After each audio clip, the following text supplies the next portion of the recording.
yeah, and then the Made album then coming out, I was getting out of a relationship and was, going through those feelings. And a lot of Big Bang's music is like love, relationship, lost love, longing. And they have some party bangers for sure. They have some fuckboy songs for sure. And so the Made album kind of came out at that time, and it also came out at a time where we all knew among VIP Nation that they were all going to leave for the army. And so, it made us kind of like savor that album that much more. And I actually did get to go to a Big Bang concert and watch them perform live, and they were fantastic. Baby. Amazing storied history and connection you've had with the group. I think you said some really resonant things about growing up with the group and not really understanding and seeing how it's K-pop specific, right? I mean, I think for most of children and most of young people, we don't really have differentiators as we're growing up with what we consume, whether it's K-pop or things we watch, cartoons. I couldn't tell you it was anime when I was watching Dragon Ball Z and Pokemon growing up. I thought it was cool cartoons. It's not until you get older that you start to see these categorizations and kind of these delineations. For better or worse, I think sometimes it's really cool to fall into a specific fandom that you can connect with other people with. But like you said, social cost. And we've talked about this many times, not on podcasts. So we probably should do a podcast special on the social cost of what it means to have fandom at different eras in history. Yes. But I think there is a shaping of personality and character of who we are that now we associate with the group that we've gone through. You specifically, with Big Bang, growing up with them. What's the Korean word that you used earlier? Oh, 동갑. 동갑. Same age. Same age, yeah. So there is a shared history, a shared growing up experience, coming of age experience. I think has resonated with so many people with regards to Big Bang and with their impact on K-pop. For me, it was in 2012 when my coworker, I think you've met her, Abigail. She loves Big Bang, she loves K-pop, and she was just all about it for so long. But the thing that really drove it home for me was that GD and Missy Elliott were like homies, our homies. They're like tight. Fuck yeah. Right? Fuck yeah. They feature on not music videos at first, but on different ad campaigns together. I thought that was extremely interesting that fashion from different cultures was coming together in the United States. That's how I saw it. And then Coup d'etat came out, and that was a mix of so many things that were so familiar to me. So the very first song, Coup d'etat, is produced by Diplo and Bauer. At that time, the biggest trap EDM DJs and producers, still in the background of a lot of music today that I don't think people are aware of. But Diplo, Bauer, check them out, mid 2010s. And then Miss Elliott has the song. I don't want to mispronounce it, so I won't. It's track number 2 on the album. Yes. Yes. It'd be a bad mispronunciation. Yes, I'm not going to mispronounce it, but please check it out. And then from there, it kind of snowballed into this idea of, wow, this is more than K-pop. This is not Girls' Generation. I knew Girls' Generation. I loved Girls' Generation. I just was not exposed or even open to the idea that K-pop could be this. And it resonated with me in the sense that, yes, GD is similar in age to me. So we are kind of growing up similarly and seeing the world through a similar type of prism. Because again, there are just so few representations of Asian people in culture and media. So for me, finding anyone that kind of looked a little bit like me, being super successful, revered, essentially in his glory days, was just kind of an incredible attaching experience, right?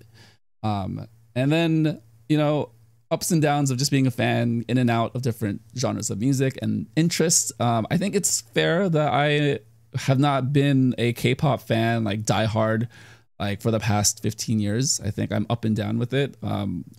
Honestly, only because of the pandemic and just recent events have I been able to super focus on K-pop, which is great because now I've found a community of people who are experiencing things at different points in their life, different ages, different stages, right? And with Still Life, I think it comes at a really curious time where K-pop has become this internationally accepted entity where people now are not saying it's just Korean music. It's how are these entertainers, influencers, idols, musicians, however you want to label it, how are they now integrating into the rest of the world, into the rest of the economy, and the rest of social consciousness, right?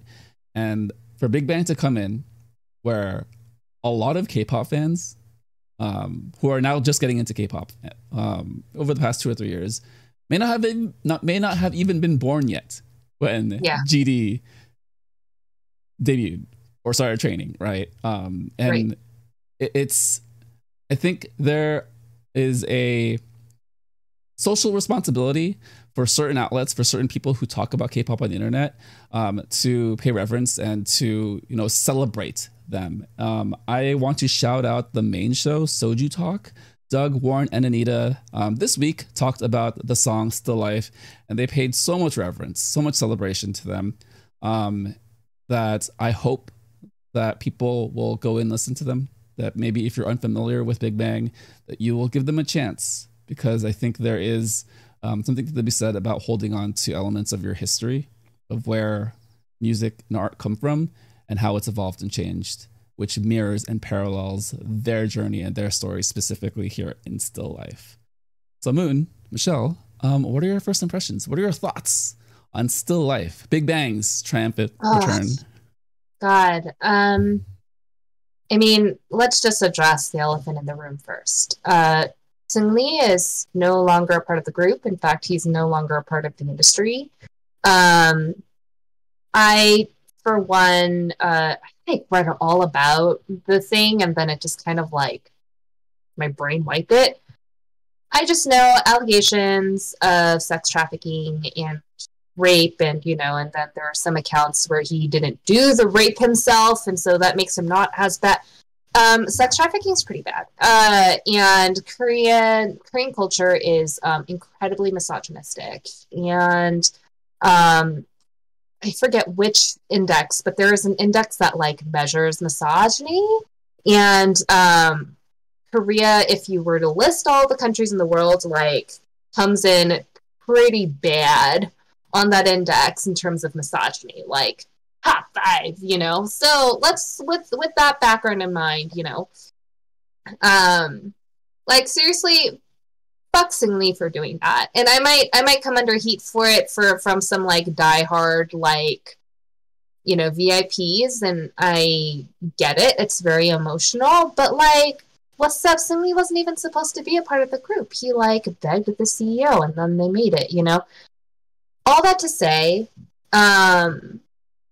they trained together. They even made a documentary about being trainees and how they got, you know, to where they are. And if you want to check that out, I think it's on YouTube.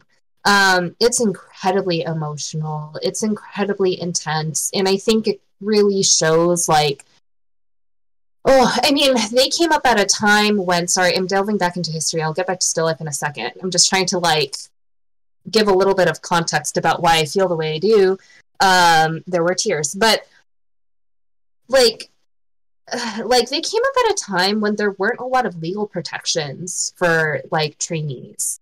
And I remember in that documentary, I think it was GD who said like we are growing boys, or we were growing boys, and we were given a budget on how much food we can eat, because like YG is just trying to get a good ROI, you know, on their trainees. And so they're not going to shell out a shit ton of money for them to, not even amount of money for these growing boys to be able to like feed themselves. So they said sometimes they would like go to bed just starving. And so they went through all of this together, and they were coming up at a time when the K-pop industry was known to be particularly brutal. And particularly cold and unfeeling toward essentially children, like adolescents and children. All that said, Seungri was also the youngest of the 5, and so they were all really like Kyung's to him, right? Kyung, older brother, and I think they all felt really protective of him in that way, and so like ultimately, yeah, he wasn't the best singer, but he had a lot of charisma. He carried a lot of charisma for the group. He, you know, kind of brought the flirty playboy kind of, though in retrospect, that's not a good look, given what he was sentenced to prison for. But so you know, we're coming into this knowing that there's this absence in the group. And then comes the question of like, is there just going to be this gaping void, or are they going to fill that in somehow? I mean, when the Big Bang Group was created, the four of them without Sunmi, they kind of had worked everything out, you know, like Tang would be the vocals, GD would be the group leader and he could do vocals, but raps, and then Taesong, like our ballad voice, and then TOP, you know, he does the rapping and all of that. And so it's just kind of like, okay, I guess like without Sunmi, like they would have been fine. But you can't help but feel sad coming into it. They lost somebody, you know, they're grieving. Like, of course, regardless of how they feel about what he did and whatever, it's like if your own family member, you know, were to go to prison or something like that for something atrocious, like you still miss them and you still love them, and they're allowed that room to grieve. That doesn't make them bad people. And if, you know, you're missing somebody in the group, that doesn't make you a bad person. Like, there is a way to separate, like, your love and affection for someone and just kind of your disgust and, you know, condemnation of, like, the bad things they did. So I was coming in with all of those feelings and all of those emotions. And so the way the music... So I kind of wish I would have listened to the song first before watching the music video. And I might have formed some different opinions, but the music video is just so lush and beautiful. And even if you don't speak Korean, even if you don't know what they're saying, there is this very sad feeling to the song. And, you know, it's called Still Life, but in the Korean, it says 봄, 여름, 가을, 겨울. So that's spring, summer, fall, winter. And, you know, each one is designated a certain one. Taeyang, of course, is spring because his voice sounds clear like a bird singing in the spring. And then GD is summer. No idea why, but he is. And then Taesong is fall, it seems like. And then TOP is winter. And, you know, the first thing that really struck me was that the song itself, like, it's not mind-blowing. It's not like a Big Bang, like, banger, right? It's not like, I don't know, it's like a super mellow song. Like, the arrangement is pretty simple. The vocals aren't, like, insane or anything like that. Nobody is, like, really belting anything out. And then even, like, with Tang and Taesong, like, neither one of them are, like, testing the limits of their vocal abilities, right? And to me, that was like, this is just a show of their mastery. They have nothing to prove. They're already kings of K-pop. They know it. We know it. You know, they have nothing to prove. And so for them, it felt like this very intimate, like, hey, we're back, you know? And what struck me was the way they talk about... So the whole song is just kind of talking through the seasons, but it's more of a canvas for them to talk about kind of this looking backwards and this longing for their younger days and this feeling of inevitability that they can't go back and that they're forced to march forward. And that's kind of like what it is with the seasons, right? And what the way it is with time. It's relentless. It just marches forward. You can't go backwards. You can long as much as you want, but the 4 seasons will always go through 봄, 여름, 가을, 겨울, like spring, summer, fall, winter, right? And so there was that overwhelmingly sad feeling. And in the music video, you'll also notice that every time they sing, they're never in frame with anybody else, with one exception. And I think it kind of is maybe a hint at the fact that Big Bang has come together after, you know, the 4 of them have served in the military, which is once again another thing. That's like another, like, rite of passage from boyhood to manhood too, you know, in Korea. Like you go through your mandatory military service, right? And so like in that way, yeah, they're also leaving their youth behind. But from where they were from their very first album to where they are now, like musically, they've changed so much. And each individual member is also, they're all just so different from each other.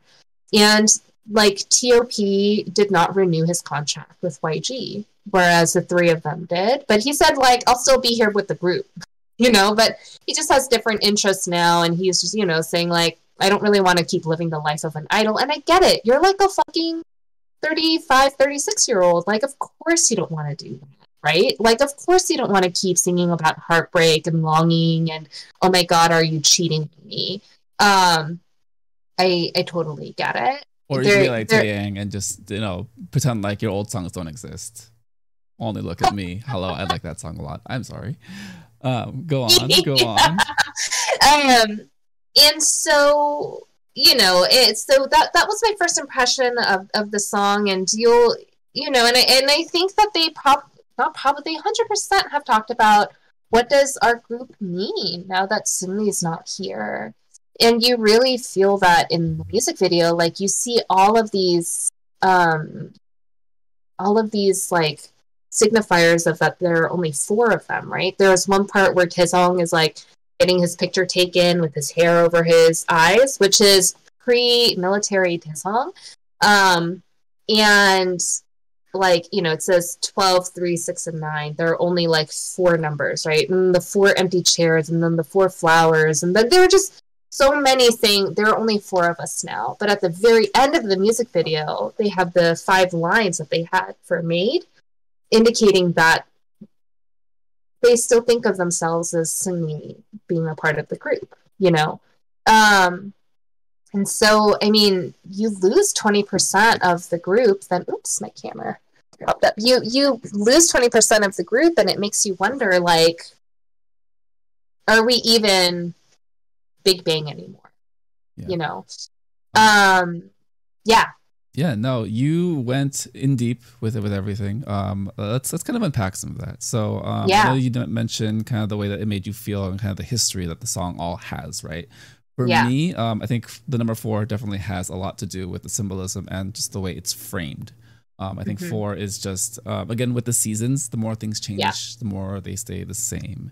For me, it's a lot about the arrow of time always pointing forward and wanting to hold back and try to kind of look at your past and look at your glory days. I think there's a lot of similar experiences, similar emotions that all 4 scenes, all 4 members have throughout the music video, but experienced very differently. What I wanted to ask from you as far as the lyrics, each member has a different composition of lyrics, speaking specifically to their own experiences over the past 20 years. I kind of wanted to go over some of them with you. So let's start with Taeyang. He opens and closes the song, right? For some reason, my brain always goes to eyes, nose, lips, opens, closes. I don't know. My brain. I love the way he sings. I love his voice. But he paints an emotionally vivid picture. His lyrics specifically come across far more vividly poetic than any of the other members.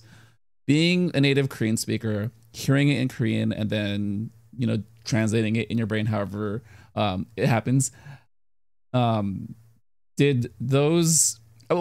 How did it translate for you as far as, you know, being bilingual? And was that the same interpretation you got matching kind of the visual aspects of the music video? Well, I think the translation, especially the one that you see on YouTube in the captions, are pretty good. So my Korean pronunciation's like pretty good, and conversationally I can like carry it well, but I have the vocabulary of like a first grader. And so I did have to look up a lot of the definitions of words and stuff. But, you know, all in all, I think it did a great job. And, you know, and that's also kind of why I said that the 4 seasons, the whole seasons thing is more of a canvas or a backdrop on which they use to talk about their relationship to their past selves and kind of, you know, alluding to their future selves and how they're looking forward. GD's part actually is very classic GD. He keeps this wordplay, not really wordplay, but this like he keeps the same sound. 철 없이 철 지나 철들지 못해. Right? 철 like means maturity, but I think he's also introducing other words that have that sound. And 철부지에 철 그런지 오래 marching, right? That sound. And then talks about Vivaldi, and then brings in Tchaikovsky for some reason. And I was like, why is he bringing in Tchaikovsky? But it's because of that sound, right? And so that's so GD. That is so GD. Holy very classic cow! GD. Yeah. He loves the wordplay. He loves, in that in its own way is also really poetic, because when you listen to it, there is this like rhythmic flow to it. Even if you're like, why are you mentioning Tchaikovsky? Like, oh, that's why, just for the sound. But like lyrically, the context of it doesn't make sense in English, but because you have to listen to it as a Korean speaker, so it's more about the sound and tones and intonations. Yeah. Right. Yeah, and I mean, so much meaning and emotion is carried even through that.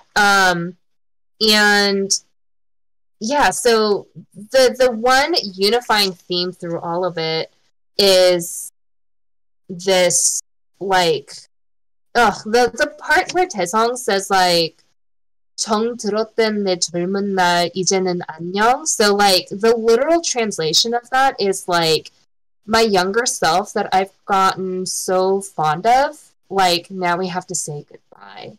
It's like even looking at themselves, like, and this is, I don't know if you noticed this or if other like VIPs have noticed this. Each one of them had 3 outfit changes.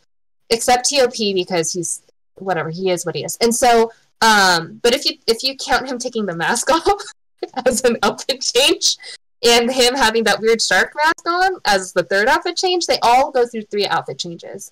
And maybe I'm reading into it too much, but like their first outfits look like kind of what they wore in their like early 2000s, mid 2000s, and then it's the outfits Y2K that they throwback, right? That this makes you feel like you're in the year 2000. Yeah, for 100%. Sure. Tan, like all denimed out, like what a strong opener. And then and then their second outfits are kind of what we're familiar with, what we know that they would wear, right? Like what we've seen them wear in concert and stuff. Like and in then the their third outfit changes. Yeah, when the fashion kind of shifted in that sense. Yeah, and they became like really weird fashion-wise, but like kind of interesting. And then their third outfit changes are very modern, like especially Taesong's like oversized white blazer. Okay, side note, Taesong's hair looks amazing. Like Taesong has just become his hair now. Damn, he had a glow up. I already thought he was a handsome man, but he really had. Anyway, and so it's just this interesting, like almost like they're personifying their youth, and they're kind of like kissing it goodbye. And so we're really used to these Big Bang songs being about like saying goodbye to somebody or like a lover or something, but they like kind of are saying goodbye to somebody.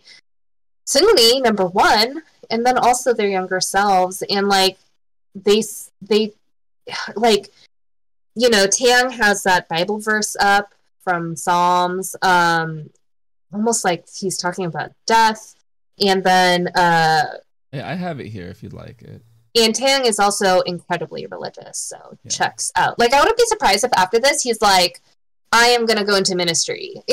Like, well, I looked into the Bible verse and stuff too. It's nice. And then TOP even talks about like, so TOP had a little bit of a scandal before this. The dude just wants to smoke weed. All right, like, you know what? Like, come on over, TOP. We can blaze up together. Like, somebody just let this dude smoke weed. He just cover weed. Anyway, and so he kind of like alludes to, I want to become like a better person every day, because I think he's like showing publicly like, I have learned from my mistakes. I have like contemplated on my actions. Whatever, just let him toke up. Who cares? And so But yeah, in every single one of their verses, even the pre-chorus that Tan sings with like G-Dragon, like there is this feeling of longing for it. And so I think that comes across really well in the translation. Once again, I don't think the song like is that complex. Even lyrically, it's not too complex. I like learned how to sing like the singing parts, not the rap parts, like within a day, right? And so like it's not that hard. But I think that cyclical nature of them talking about, I mean, that's how life is too, right? So not to like get too deep with everything, but yeah, so that's how it sounds to a Korean speaker. Their music video conveys it well. Their singing conveys it really well. Yeah, no, that's it's really insightful to hear like the way that you process the lyrics, and then also being able to say that for an English speaker like myself, because I think I can't confirm this, but I will take your word for it that if it is fairly simple word choices, they have far more meaning because of the history of the group and what they represent, right? And I think in that sense, there's an accessibility to lyrics like that, because I'm not sure if you listen to modern K-pop, it's wildin'. It's absolutely crazy. I mean, if you thought K-pop was crazy 20 years ago, 15 years ago. Like, what do you wildin'? Like the lyrics or like the music or the vibe? Or the lyrics. It's just being maximalists? Oh. There are just lyric choices that are very questionable. Just put it that way, in both English and Korean, where it's just like, does that make sense to anyone? I can't really think of any specific examples right now because there are far too many. But I will just say there is a big push just to be abstract, and sometimes it works and sometimes it doesn't. In this case, where it's very very straightforward as far as the word choices, but again, it's the meaning of who they are and why they're saying what they're saying, right? I think my favorite I guess like bookend moments are Daesung's parts, where it's the chorus, essentially the chorus. It almost doesn't feel like a chorus with the way that it's put together, but I just really like the way that he does talk about the different seasons. The first one he says is he's saying goodbye, and in the last one it's almost a coming to a realization of looking forward, right? So really nice bookend there. And also thank you for the direct translation, because I think the way that you described it is far more emotionally resonant than I think what was online and in the YouTube translation. Beautiful, by the way. And I think what you said about TOP and his verses was is very pointed, right? With everything that he went through, and he is trying to just show that he is a better person, but at the same time, it's what standard and what I guess cultural point of view and what reference point. Smoke weed, dude. Fuck. Yeah. But he's in Korea. He has to make a living in Korea. Yeah, for sure, and stuff. But maybe he'll start a career over in the US side. Can you imagine him and Snoop like doing a collab? I can. I mean, there are so many Korean artists in LA right now. TOP, you're very welcome here. Hit us up. Please. We'll hang out with you. I promise. And then GD, I think you put it all together really well. There is one element of the music video where I feel like he has the most color and vibrancy. Is that a word? Vibrant nature to his set. And to me, the word that always comes to mind is palette. Because of IU. I am a simp. I'm so sorry. But again, like, it's still relevant because there's a lot of pastels in the color palette for GD. So I think the fiery summer elements really do show up for him. Let's go through some of the visuals for the music video. So let's start with Taeyang. He is spring with flowers on a boat, ready to set sail into the rest of his life. My question for you is, that ship, that boat, is stuck in the sand. How do you interpret that? I kind of interpret it as things have kind of come to a standstill. And even the sails look a little ragged, and like the huge piece of rock where that Bible verse is etched into, like, it's almost like he's moored somewhere, like he's stranded somewhere. And I mean, with each one of their scenes, there is a feeling of isolation, no? Like, especially T.O.P. because he's on the fucking moon. Literally off world, right? He's literally off. Like, I literally, when we got to that point in the music video, I laughed out loud and I said, "This motherfucker, he would." But yes, so back to this. Yeah, he's stranded. He's moored. And it's almost like being a prisoner to these seasons, like a prisoner to just spring, summer, fall, winter, you know. What that is that is a new revelation on my part. A prisoner to the cycle, right? And yeah. How do you break out of the cycle? This is jumping forward a little bit, but at the very end of the music video, they are walking away from their stages, their sets, their seasons, right? So there is some symbolism there, I imagine. But let's get through some of the other members first, and then we'll let's put a pin in that. So the next one we see is Daesung. He has the essentially mirroring of two different points in his life, right? Where, like you pointed out, he is taking a pre-military photo in black and white, his younger self, and then you see him glowed up. Very modern. I did want to shout you out for that, because that outfit is something that you see today, and it's incredible. Yes. I kind of love it. A lot of K-pop idols, men, can rock it. He rocks it as if he's just like them, and he is, because he is a king among them. He's fantastic, baby. How did you feel about his scenes? And you alluded to this, but let's just focus in on it. There are two versions of him. There's one that he's sitting in front of a television, and then there is him in present day walking away from that version of him. What is your interpretation of his scene? Honestly, confused by, like, where is he wandering around in? Like a ghost, like a Victorian ghost that just like will not leave his haunting. I don't know. I don't know where he's walking around in, but taking me to another. Okay.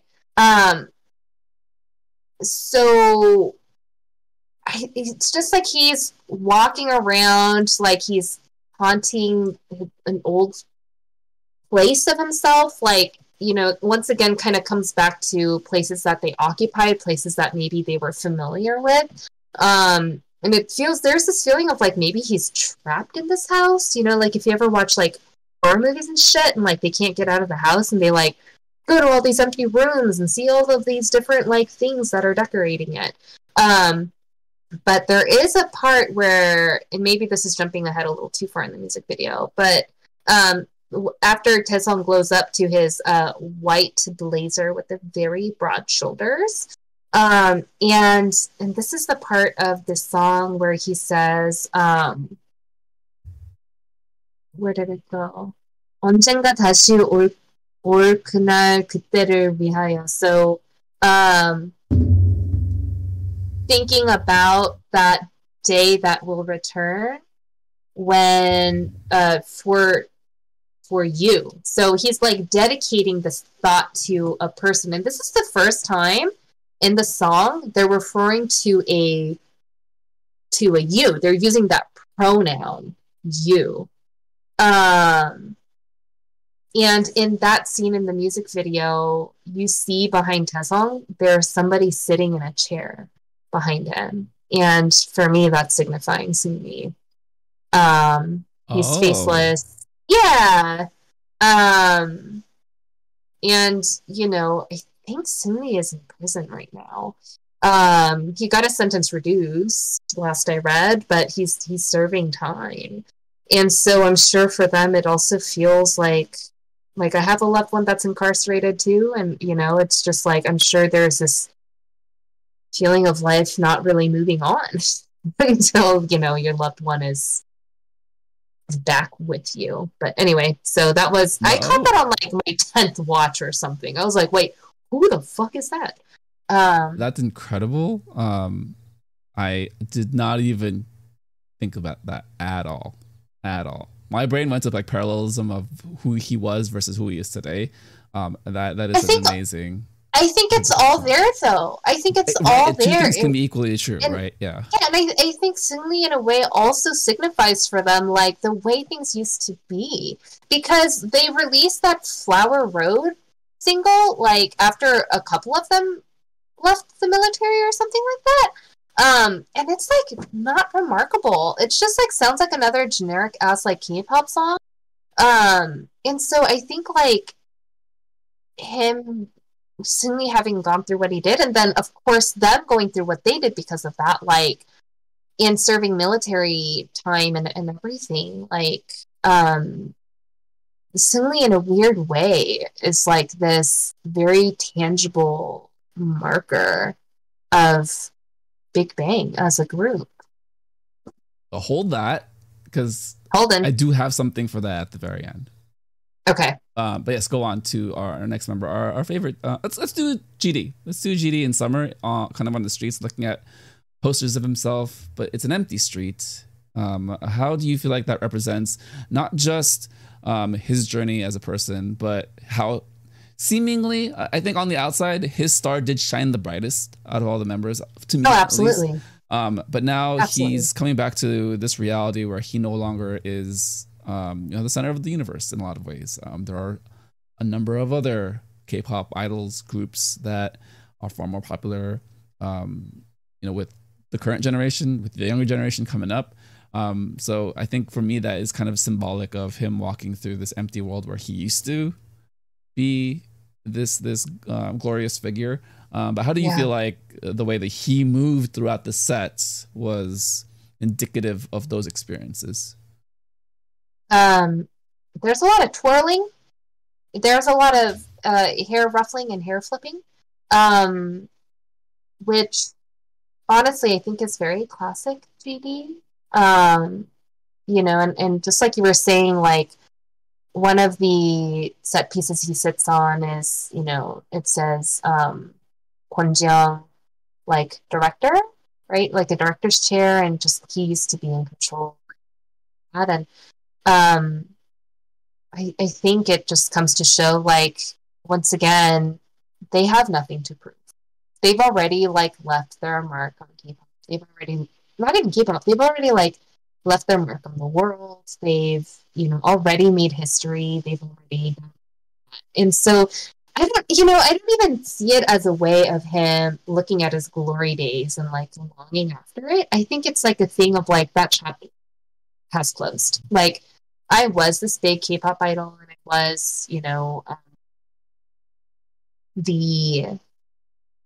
still is the leader of this group, and all of that. But I think we really kind of get to see him for who he is. Like he's in his words, he describes himself as yeminhe, sensitive, and you do see him as a sensitive kind of like guy in these baggy clothes and crazy hair and buttons with a little Chanel brooch that costs more money than a paycheck, and all of that. And he just looked very unapologetically himself.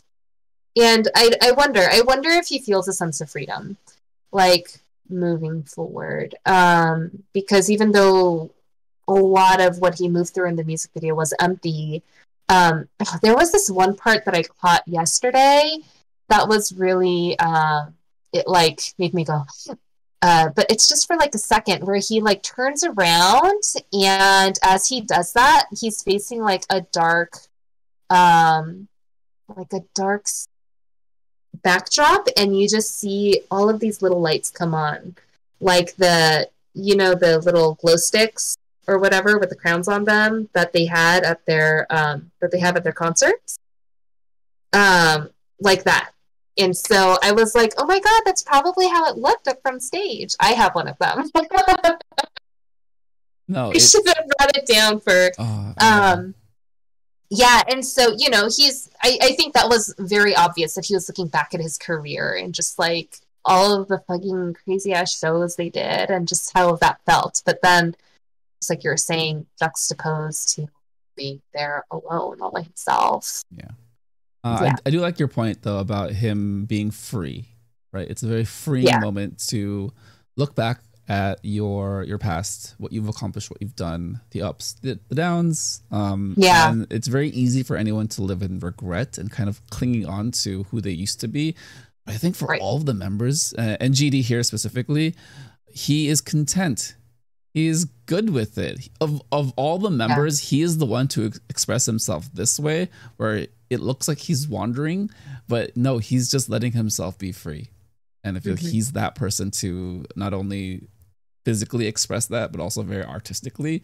Again, I'm just going to point to all the colors, the long pink hair. Did you talk to IU, GD? Can you let us know? Are you guys still friends? Like, I would like to know, please.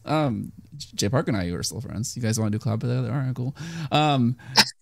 Yeah, and I think for me, I always connected with GD, not because like I wanted to be him or anything, but I just felt like his music and his persona was the most accessible. Weird to say because he is a kind of a fashion icon, but because he was so front facing, because he was so connected with the West, I was like, yeah, no, that's someone who feels very similar to me in the sense that, yeah, I am Asian American. I had to connect with people from the West. So in that sense, I do have an extra soft spot for what GD has gone through, and also just the way that he expresses himself. Because again, he's free, and that is just freeing for me as a fan of his. Let's move on to your favorite member, your bias, Mr. TOP, the man on the moon. What are your thoughts, feelings? The moon is snowing, but because it's winter. Because it's winter. But it's the coldest place, space. Yeah, but he is the one that looks the most different from the other members in the fact that he has short hair. He has a more modern look. It doesn't seem like he's too reflective of his past. How do you interpret what TOP, Mr. Top, is going through on the moon? You know what? I think TOP is just going to be TOP. Like, who knows what is going on in his brain at any moment. You know, but I think his style has always been weirdly the most consistent. And during that time, always the most different from the rest of the group. And so I'm not surprised that he's doing kind of this weird, literally out of the world, like, thing in the music video. He's also the one who didn't renew his contract with YG. And yeah, like, I think him dressing super weird is totally like he would. That's very in character. And yeah, I think it's just him being him. Like, I really like don't know what to make of it. Like, I've watched this music video so many times at this point, and I don't know what to say, what to do, what to feel. Like, that rabbit mask, I was like, why was he wearing that? And I'm like, oh, maybe it's because he was born in the year of the rabbit. Probably not. I don't know. But in that way, I think like he maybe is looking forward to leaving the group. I wouldn't say the most or anything like that, or not the group, but like Idol life. It's because, you know, he's like like an up and coming like art collector. He's like really into fashion. He's into weird like furniture. Like, if you follow his Instagram, like he's just like ready to be this very grown-up person that being like a K-pop idol doesn't really allow you room to do that. And also with TOP, what kind of cracks me up is that like he almost didn't make the group because he just for the life of him can't dance. And they oh my god. So he just like by the skin of his teeth made it onto the group because he practiced like extra hard and like GD would come help him and, you know, all of that.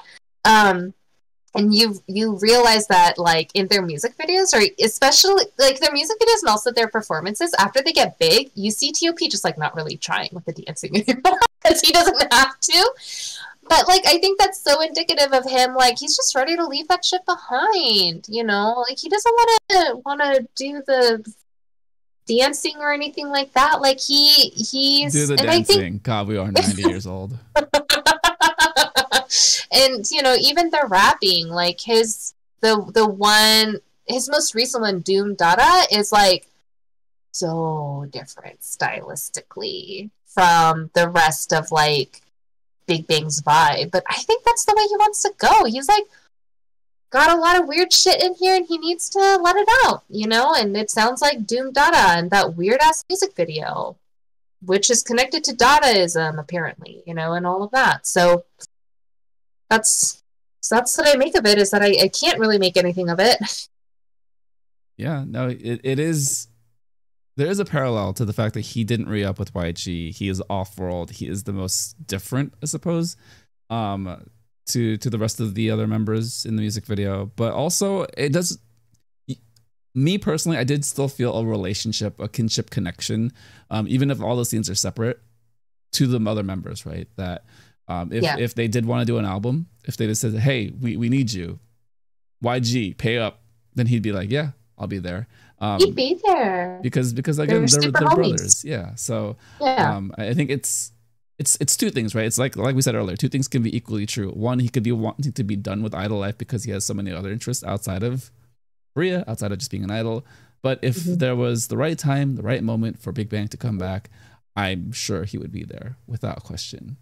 And I think it's all encompassing with just how this music video played out. All right, let's kind of get into the thing I was alluding to a little bit earlier. So, Big Bang is back. They have had a storied career. They've done so much as far as being representatives of Korea, K-pop, and then kind of influencing the landscape, right, of everything. But to me, what stands out the most that I feel like is just so different from K-pop that I don't think K-pop has caught up with yet is the fact that they're imperfect people, that they have a lot of warts, a lot of things happen to them. And you mentioned that Seungri is a point of reference for them in so many ways, whether that's their past, whether that's their mistakes, whether that's something they're leaving behind, but also a part of their history. As K-pop fans, we like to think and we like to hope that our idols and the people that we follow and music that we consume are relatable and that are humanized, right? But do you feel like there is a cognitive dissonance with wanting that and then the actual expectation of when an artist makes a mistake, when an artist messes up, when something out of their control is depicted in the news, that then immediately the discourse changes, people want to cancel them. If you don't want to cancel them, you will fight on the other side. And there's this unintended friction, perhaps maybe intended friction, with what it actually means to be a real person doing music. I guess another way I can rephrase this is, do you feel like them being imperfect has informed, well, do you prefer that they're imperfect? Like, are there other experiences so unique in K-pop that they are just something that you look out for? And I don't know, what does it say about K-pop fans in general to you? I mean, for me, I've always kind of hated even the term idol. Like, I've always hated that. And like the cost of being I know that K-pop fans like know how grueling the training is, and just like how in a way like it's not really a life to live, right? Like the cost of fame and everything that they have, like it's just really high. Like Taeyang is like such a perfect example. Like I remember, I think in the documentary of the making of the band, if you will, like he says like, yeah, we have to like sing songs about love and stuff, but like we're not allowed to date.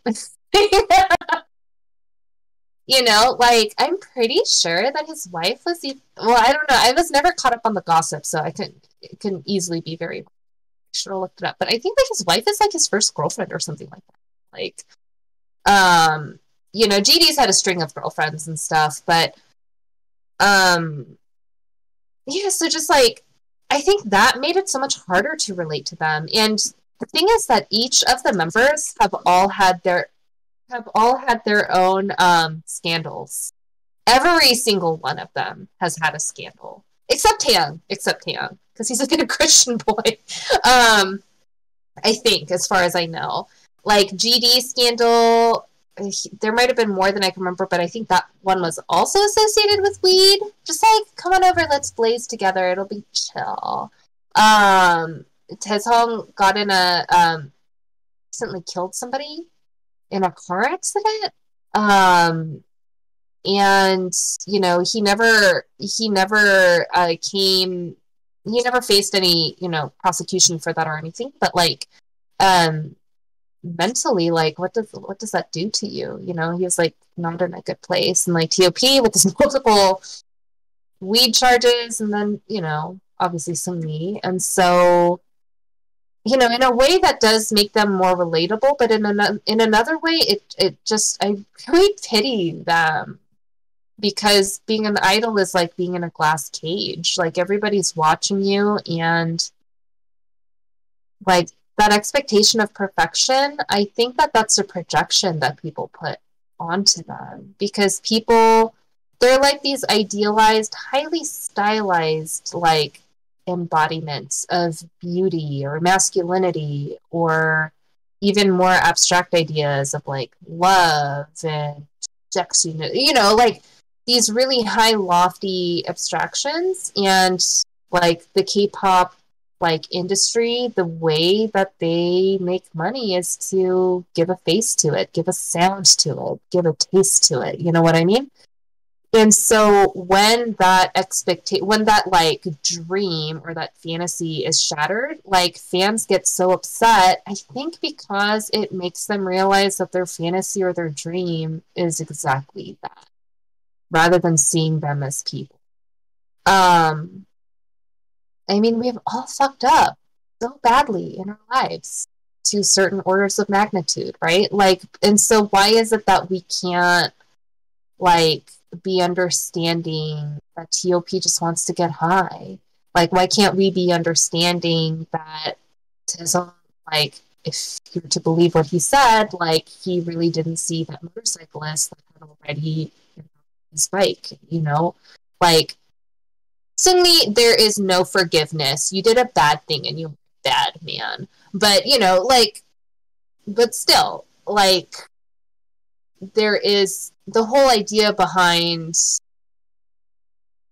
at least certain, like, ideas of justice stateside and stuff is like restorative justice, right? Like, the idea that punishment alone isn't going to, like, not an eye for an eye. Yeah, so I mean, I'm going on a tangent here, but it's just, so that's just kind of the way I've always viewed K-pop.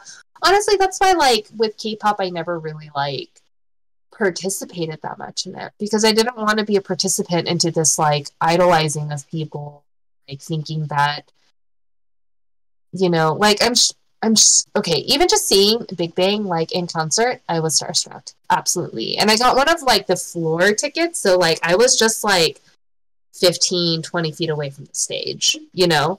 Like, I was so close to them. TOP and I made eye contact for a split second. He will not remember it. And so... Oh, he remembers it. Don't you worry. He remembers it. Well, how's that girl looking at me weird? God, it haunts me in my dreams to this day. And so, you know, but it's kind of like the whole, like, I'm sure I'll be completely starstruck if I, like, ever run into them. And I'm, like, trying to imagine in my head that I'll be, like, super cool and be like, oh, so you used to be chubby when you were younger, huh? Ha ha. But, like, I'm pretty sure that I'll be like, and I'll, like, shit my pants, you know? But still, like, at the same time, speaking of shitting pants, like, they shit, I shit. Like, they're all, like, people like we are, you know? So, I don't know, man. I have a lot of mixed feelings about that. And like you're saying, like, Big Bang, I feel like has always been fairly accessible. Like, Korea has a lot of variety shows, you know, and I know that they're not the only ones who've done this, and they're definitely not the first ones, because they've existed for a long time, but I don't know, like, they are very likable, like, when you watch them on these shows. You can really feel the affection that they have for each other. And I think that's really what makes me coming back. Yeah, no, that's, I mean, it's all about coming back, right? And it's all about having perspective in why you come back. I think for me, I I don't struggle with it as much anymore. I think I've done a nice job of separating myself from the general K-pop fandom and allowing people to be passionate or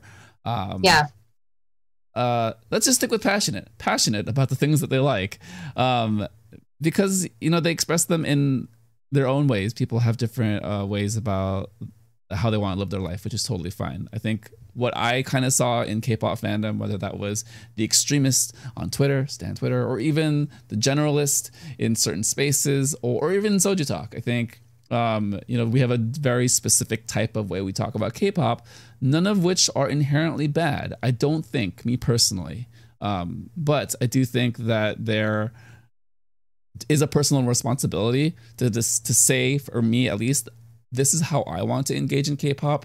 This is my lane. If you want to be there and do that, it is totally up to you. So then I need to find a better way to express myself, or at least surround myself with people who feel similarly than me. Not similarly in the sense of same opinion, but in expression, right? Because it's not what you say, it's how you say it. I know I sound like a teacher right now, but it's such a simple, fundamental way of communication that I don't think is ever emphasized and people are ever able to really reflect on. And again, I might be generalizing, but I think it's just way easier to state your opinion as fact, as opposed to being open to a back and forth, and also a more broad sense of how to communicate that with other people. All this to say, I do think there's a cognitive dissonance with how people expect their idols to be, and then when they are actually real people and do human things and mess up and make mistakes, there's a visceral reaction that is different than this idea of, we want you to be a person, but also a perfect person for me. Again, this is not to demonize anyone who has this passion for K-pop, but I feel like it's just something to bring up and to be self-aware of, because to me, this is what Big Bang represents. They represents the imperfection of reality, of people, but with so much creative output and ability to give to the rest of the world. For me to be for them to be an analog of me, right? And I think that is kind of the beauty of K-pop, and that is the beauty of what Big Bang has represented. Final thought. This was kind of the main theme, the main central thesis word that I pulled out of Big Bang, coming back in Still Life. And it's this idea of impermanence, where, as much as we'd like to think that K-pop is this refined product, that what we have in the moment is perfect, it'll always be this way. Well, Big Bang has just shown us that life moves on. The arrow of time always moves forward. And yet the more things change, the more they stay the same, with the symbolism of the 4 seasons. For you, how have you felt like impermanence has been a point in your life that you have reflected on, whether that's through Big Bang or in your recent memory of your personal growth as a person, as a Korean American, as an Asian American? What are some moments that you can kind of reflect on that you would like to share as far as words of wisdom to everyone? Of impermanence? Take it whatever direction you'd like. Oh, yeah, I mean, words of wisdom. Oh, I don't know, like really putting me on the spot for something. But I was just here to talk about how good Tesson's hair looks like. Well, I mean, let's talk about impermanence of Tesson's hair. Great hair. Amazing hair on my guy. But I mean, in terms of words of wisdom, I mean, let's do it through the lens of the song and just kind of on the trajectory of Big Bang and stuff. And, I myself have been going through a lot of big life changes and big life transitions, and then looking down the barrel pretty much of some other, big life changes and stuff. And I think the song came kind of at a really perfect time for that. And especially for those millennials, like us, 90-year-old millennials. Excuse me, I am a literal baby boomer. Perhaps the greatest generation. I did serve in World War II. So. What about the silent generation? That's what we were called. We were the silent generation. But I think, and especially kind of thinking about in the context of COVID kind of coming to an end, and we're still in a pandemic. Take it from an epidemiologist. We're still in a pandemic. But just kind of like time does pass, and I think that there is a lot of grieving there, right? Especially as we're thinking about like, 정들었던 내 젊은, like 내 젊은 나, like what Taesong says, that line that I love, like the younger me that I've grown so fond of, it's time to say goodbye. And I think, as spring is blooming for us, I'm here in the Pacific Northwest, and spring here is just like amazing. Everything is just bursting into color, and like leaves are coming out of things that I thought were dead. And I'm just like, where are you coming from? And so it's just this it's like this comfort at the same time of like the inevitability of nature and just time. And just kind of how even during the winter months when it feels like not much is happening, or like it feels like everything is dying or whatever, like what really happens during winter is that like things are dormant, right? They're saving energy for the spring when the time is right. And it's not like activity really stops. Sometimes you just can't see it. Sometimes things need to die or go away for things to be better, right? Sometimes things need to end for the individual pieces to thrive, right? Like, and this is like the pep talk I give myself every day as I'm like working on my dissertation too, is just that like things will happen when they happen. That doesn't mean that you shirk responsibility and you don't work hard for things, or you don't, go for your goals. But like spring does come. Like the seasons know, nature knows, right, the passage of time. And it just kind of inexorably will come. And the flowers will bloom, the leaves will grow, regrowth. Like it happens. I think there's a lot of comfort in that rhythm with nature. And kind of also as I'm staring down the barrel of a lot of life changes and stuff, is a lot of like fear of things changing, a lot of excitement, but also just like, yeah, like have to say goodbye to the younger me that I've grown so fond of. And I'll miss her and I'll cherish her, but at the same time, like she would be so excited to know that she comes all along this way, and kind of like Big Bang, like when GD was doing that little rap in 2002 in the YG family, like 멋쟁이 신사 song, like would he have known that he would, is he like a brand ambassador for Chanel, or anyway, and so like how would he have known 20 years later, where does your life take you? Yeah, you just never know. TOP becoming like this up and coming art collector, I think GD too, and all of that, like who would have known? And so I think especially for like younger folks, and I saw this a lot when I was a graduate student instructor at Cal, with a lot of undergrads, and just a lot of uncertainty around like I had one student got like a C on her EPI exam, and she was like, I was going to apply for MPH's Master's in Public Health degree, an MPH and EPI, but now I can't, because of this midterm grade. And I was like, what?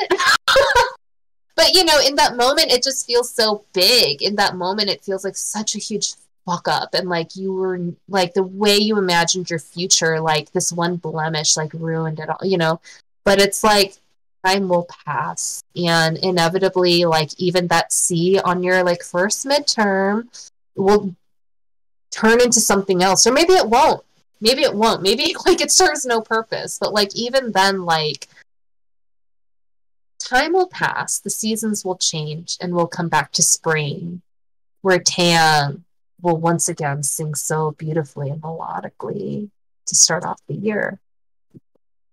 So I'll let you interpret that how you will, but that's just kind of what's been in my mind a lot, and kind of what made me really emotional about the song when I first heard it. Just a lot of the feelings I've been having. Yeah. Oh, that was beautiful. Yeah, we are not defined by any one singular moment in time. We are the sum of our parts and our histories, past, present, and future.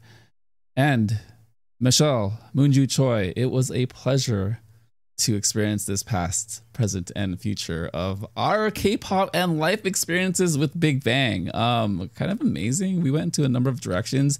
I let you just go because I've known you for 50 years now, so I kind of know your rhythm. Pushing 60. Yeah, we're getting there.